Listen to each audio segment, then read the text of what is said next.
What's up, y'all? Snake Almighty, aka the Global Dark Skin Ambassador, with another Rikers story. And I want to get into a mentality thing. An oppressor's mentality thing. The mind of an oppressor. And I gotta keep it real. Extorting my own people was fun when I was on Rikers Island. Even though I ain't did the most brutal type of extortion, I've contributed to a lot of real messed up things. I've done a lot of messed up things. Dudes who wanted to be getting their weight up from being day room to having some type of respect in the house. I participated in facilitating the extortion of other people. And I'm gonna admit it, it was fun. It was fun. Coming from somebody who didn't have knowledge of self yet. Somebody who didn't realize that I was demonstrating self-hate of my own people. Someone who didn't understand that being locked up, you automatically powerless. You're a slave to the state. And in not wanting to feel powerless, I took that aggression out on my own people, who are not my enemy, but I decided to treat them as if they were my enemy. And I'm speaking on behalf of anybody who was extorting people like me or worse than I was. It was fun at the time. It was an ego boost. It was an ego boost, you know what I'm saying? And I'm not proud of none of it, because once you gain knowledge of self, you realize that you are literally contributing to the trauma of another black man. Somebody who looks like you. You participating in giving him motivation to hate his own people. Because you never know, man. Some of these guys could have came to Rikers Island, been soft the whole time, and then went home and realized that they ain't never gonna let nobody ever violate them again. And those same dudes could have went home and became, tyrants and end up murdering their own people, over the pettiest of things. And it was a real messed up situation. Like, when I think back to the time where I was going to court with my co-defendant, Debonair Smooth Killer, and I really just wanted to show off.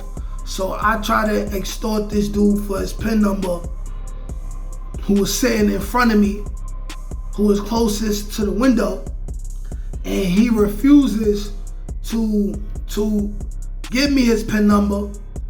So then I bang his head against the glass window, and then him being in a fright, he writes down his PIN number for me, just for him to go home that day and me to realize that he done already gave that PIN number to somebody else anyway. So really, it's like I put this fellow kid, because I was a kid at the time, through this tremendous amount of trauma. And I don't know what he think about his own people when he go home. I don't know what kind of aggression that could have led him to show his own people when he went home. You know what I'm saying? It wasn't cool.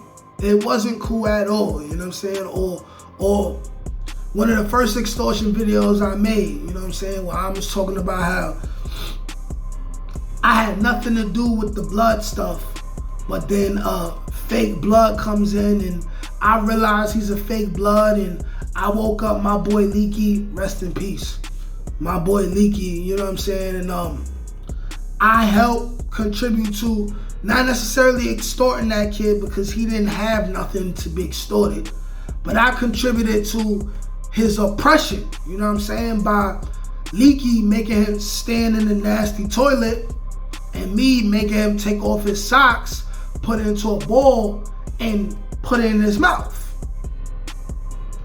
You know, that's not humane at all.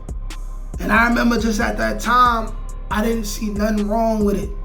I felt like it was just another day at Rikers Island, another court date. You know what I'm saying? You know, I've suffered things in Rikers Island that can't compare to what I've seen other people do to other people, and what I've done and had done, or helped instigate things being done to other people. And it was corny. You know what I'm saying? And I feel like I came home from jail, and even though I went out my way to not catch another felony and do another bid, I feel like I've faced my fair share of karma from that. I feel like I faced my fair share of karma from that, and who knows, you know, the universe could still be kicking my ass back in, you know what I'm saying, for the things that I've done, you know what I'm saying, like just sending day room dummies crawling down the corridor in the mods, from the front of the dorm all the way to the end of the dorm, crawling like a snake to get to someone else's bucket to steal their food, and then bring it all the way back to me and my mans. And then if he gets caught and gets kicked out or gets beat up, I just look at it like, hey, damn nigga, you got caught. Fuck you. You know what I'm saying? These are things that I don't think is cool at all, because I don't respect bullies. I didn't respect bullies before I went to Rikers Island, but I still was being a bully and a hypocrite at the same time. And you know, this is a time in my life where I'm not a hypocrite about it. You know, I'm not in a position where I feel like I gotta be a bully in order to survive amongst a den of thieves, you know what I'm saying, a den of wolves, you know what I'm saying? And I can look at it like I was no different. What I was doing was no different from being in the KKK. No different from being a CO and subjugating inmates to all type of things, you know what I'm saying, that they shouldn't be subjugated to, you know what I'm saying? I'm a father now. You feel me? Like, I'm a dad. And when I think about what I've done to people and what I would do to somebody who ever tried to put my boys through the type of trauma and pain that I put other kids through, and I had the nerve to be like, I would kill them. Like, I would, if I could, I would kill them.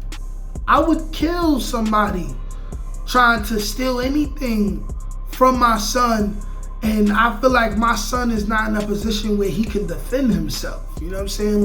Like someone their age, I feel like I would kill and take away from their mother, their father, their loved ones, their grandmother. You know what I'm saying? But it's like, I ain't no better than nobody. Who am I to have done these things to my own people? Like, literally embarrass them, steal from them, you know what I'm saying? Smack them, assign other people below me to smack them for simply refusing to be extorted. It's like, I understand that it was fun and it gave me power. It made me feel powerful, only because I was in a position where I had no real power. Because when you think about it now, the guys who were locked up and they controlled the temperature the most, you know, they didn't have no real power. If anything, they had the least power because they had to create a matrix to live in. where you a slave like the rest of us, but you gotta be the most oppressive slave to make it seem like you have some kind of power. You know what I'm saying? But that's all I wanted to say. Like, share, comment, subscribe, peace.